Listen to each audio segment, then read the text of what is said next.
What is going on, guys? Knoxville363. Finally, I get to do a review on the iPhone 5s. DJ just got this phone in. Before, he only had the iPhone 5c. So let's first go over the design of the phone. It's it's a very, lightweight and thin phone. It's only 7.6 millimeters thick. So it's very, very lightweight and thin.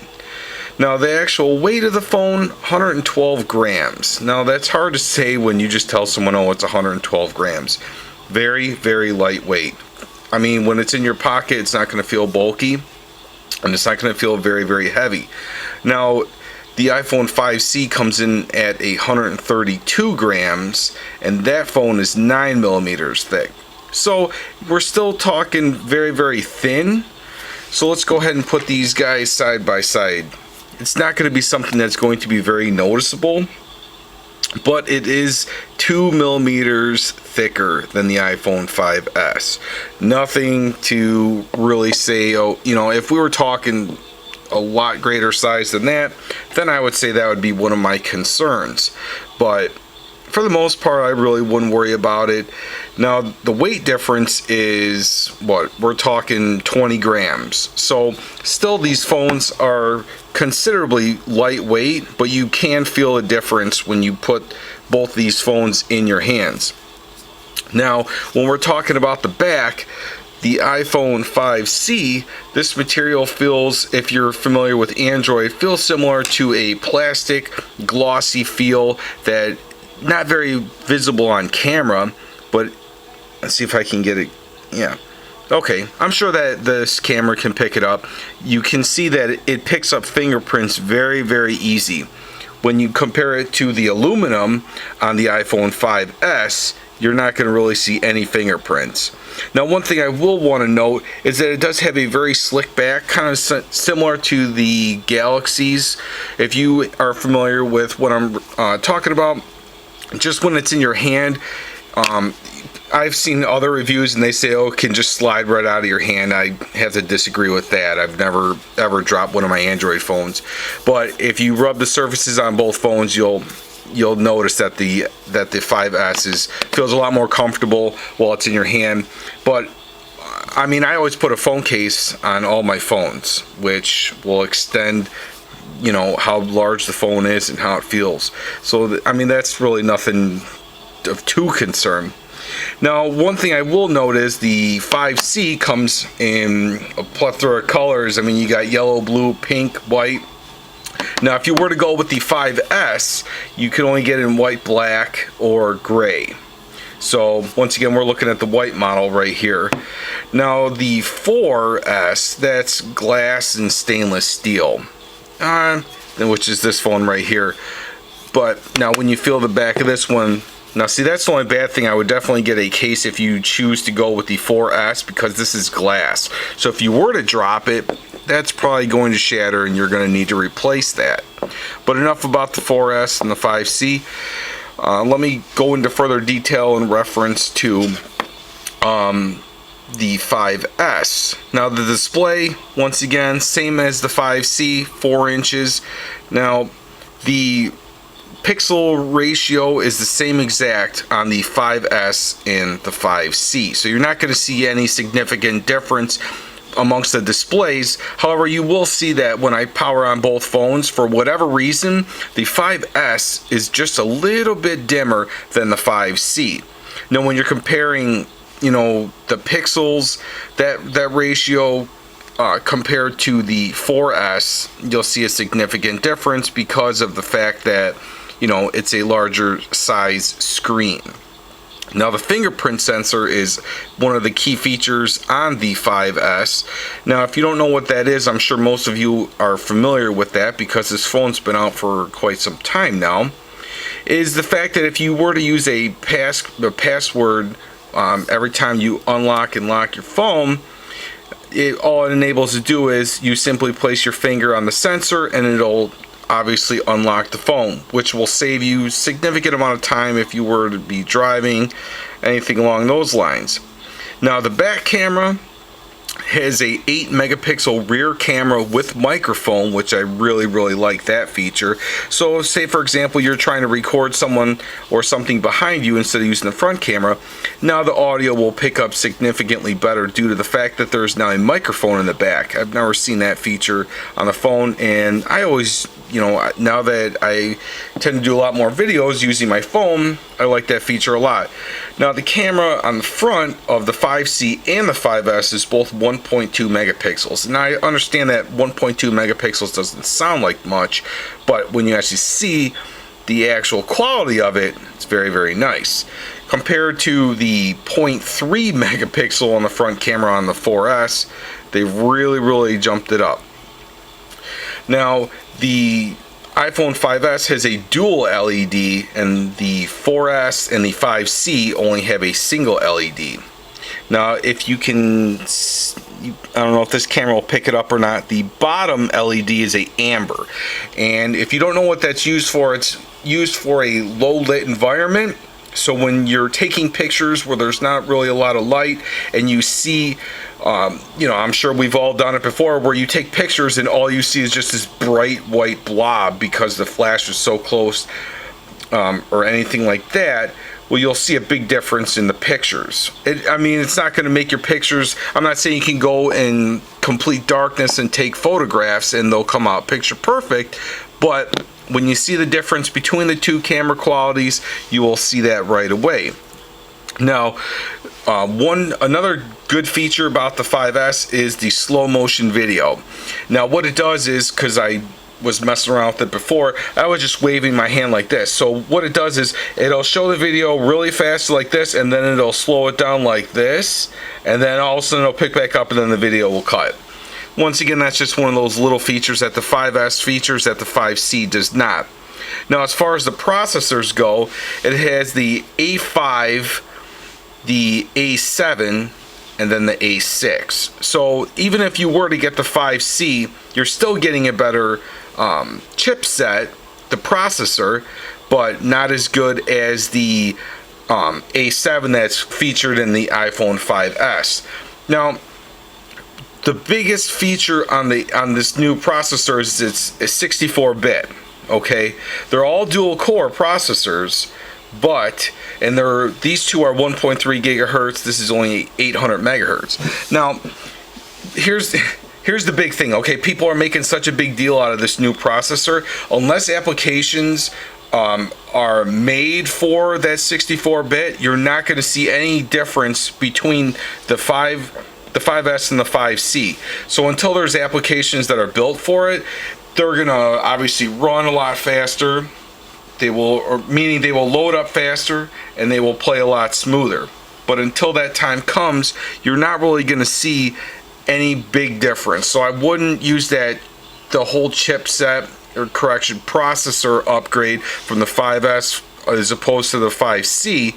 Don't use that as one of your selling points at this moment in time because it's brand new. Now, as far as storage goes on these bad boys, we are going to go with a 8 gigabyte for the 4S. The 5C is available in 16 and 32 gigabyte models, and the 5S is available in 16, 32, and 64. Now, in case you don't know, once again, Apple makes it so you cannot take apart the phone to add a SD card. So whatever model you pick, which 16 gig is a lot of space. And in the event that you were to run out, you can simply just add all of your music files, your movie files, whatever you have for storage on your phone outside of applications, and you can easily make some extra room. As far as RAM goes, I'm not going to get into that too much, but the 5C and the 5S both have 1 gigabyte, and it's 512 megabytes for RAM in reference to the 4S. Now, when we go that's one of the biggest selling features now, that with the iPhone 5, 5S, and 5C are now the brand new devices have 4G LTE. You cannot have that feature on the 4S. Battery life, they said it's 10 hours on both the 5S and the 5C. They're little over 1500 milliamps on both devices. So you're not going to see a much better battery life on the 5S instead of the 5C. I think what they should have done is maybe gave it just a little bit better battery life, and I think that would have been another selling point. All three devices can be upgraded to the brand new iOS 7. Okay, one of the biggest selling points when anybody looks at a new phone is the price. The iPhone 4S, which would be the cheapest of the three, would be $350, $450, and the most expensive one being the 5S, $550.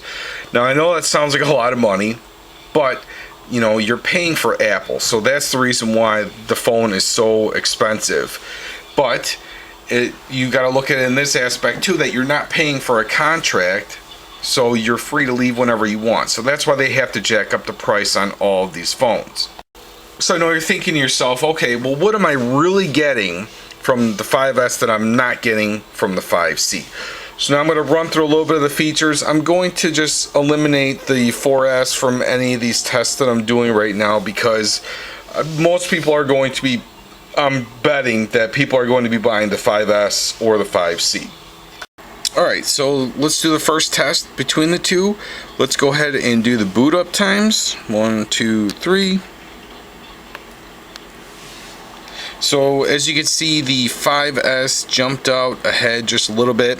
Both of these phones are demos, so I'm going to have to hit the home button in order for them to get to the actual main screen where you can see the applications. So, different boot up screens. I don't know if that's just because they're demo phones. Okay. And I am on home screen, and there you go.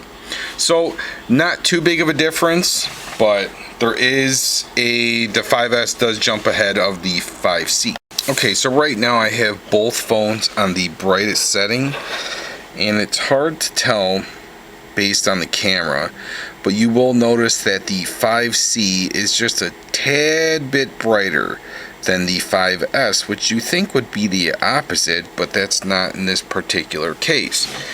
So if let's just run through some quick applications here, just see which boots up. And settings both pops up the same. Cameras, same. Now, like I said in the beginning of this, see, that's how you get to slow motion. So let's go ahead and run a quick slow motion video. Alright, so I turned the brightness down. I'm just going to go ahead and play this for you really quick. And as you can see, that's how it slows down. You'll see how fast I was shaking my hand. I'll play it one more time and see how it slows it down significantly. And then right before the video cuts, it'll play it in real time. Okay, so both phones, I have the cameras up, and as you can see, they are going to be equal. I'm not going to say that one's better than the other. This is just a side by side, and it has autofocus. There we go. I was going to say, I don't know why it's not kicking in. Now this is obviously just a indoor video, and if for whatever reason my camera's picking up just like a computer screen. But anyway, so you're not going to see anything different. Now I'm going to take a picture with the low light and see if it'll show up on camera. Okay, unfortunately I couldn't get it to show you guys a good picture quality in reference to the amber flash that the 5C does not have. Now I'm just going to go ahead and run through just a few more tests just to show you guys if there is a speed difference. Okay, unfortunately the amber flash sample that I wanted to create and show you guys just didn't work out on film. So I'm just going to go ahead and run through just a few more things, like the browser. You guys are already seeing the camera. Now if we go ahead and tap on Safari, I will open up Yahoo. Now see, ironically the 5C opened it up faster. Let's try that again. Except I'll go to ESPN. About the same. So, you know, they had the same processor and everything. So, open up Notes. 5S just a smidge faster. So, I mean, you're really not going to see that big of a difference. I mean, like I said, that chipset, the faster processor, the A7, you're going to see a big difference when they start developing applications that are built for 64-bit. But until they start doing that, nothing new. And here's your application called Touch ID. Because I have the phone so bright, you probably won't be able to make that up. But that's how you would have your fingerprint for recognition instead of needing to use a password. Now, just to give you an example, it's just similar to Android. These are just samples that were already pre-installed on these demo phones. So, same conversation bubbles like you have with Android. But that's what text messaging looks like. Videos, I can't play these samples because of copyright information. Apple Store, or the App Store rather. Okay, let's see if they load up at the same time. So as you can see, I'm already looking at applications, and for whatever reason, okay, there we go. Now let's try that again.